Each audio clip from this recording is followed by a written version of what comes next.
Hello everyone, কেতা খবর? সব ভালো আছেন? তো আজকে আমি একটা ব্লগ শেয়ার করলাম।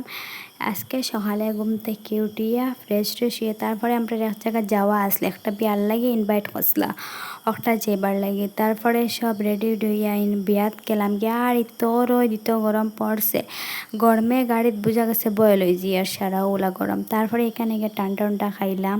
খাওয়ার পরে যাইতে দিতে আমরা লেট হয়ে গেছে, খানি দিলে তারা খানি খাইলাম। এরপরে কইনারে কিতা দিতে একটা তারা জুত করে লাইলা। আর এখানে দেখতে পারা এক বহুত বড় জাম্বের দুইটা ধরছে, কিতা একটা নাম জানি না অত বেশ বালা হরিয়া। আর তারার খুব বেশি জিনিস তারার গাছ আছে, অতটা দেখলাম বালা হরিয়া। এরপরে কইনা বেটে গেলা, কইনারে গরো আনিয়া রাখিয়ালে তারপরে আমরা এবার টাইমে গেল রাত্রে চাও খাইয়া আমরা সব আবার আমরা যে গাড়ি গেছিলাম ও গাড়ি আমরা রওনা দিলাম। তারপরে আমরা ঘরে আইলাম, তো আইতে লেট হয়ে গেছে। আর আহার পরে আমরা কুটমা যেটা দিছিল ওটা দিয়ে আমরা সবে খানি নিয়ে খাইলাম। খাওয়ার পরে সব ঘুমাই গেলাম। তারপরে সকালে তো ঘুম থেকে ওইটা দুধের চা না খাইলেও হয় না, আমল দিয়া চা বানাইলাম। চা বানাইয়া বাড়া টিকছে চা খাইলাম। আর নাইলে তো দুধের চা না হইলে মাথার বেদনা ধরলাম। তারপরে চাও খাইয়া আর কিছু রেকর্ড করলাম না। তো আজকে এতটুক রইল। সবাই ভিডিও একটা দেখিয়া ভালো করে লাইক দিবা, কমেন্ট করবা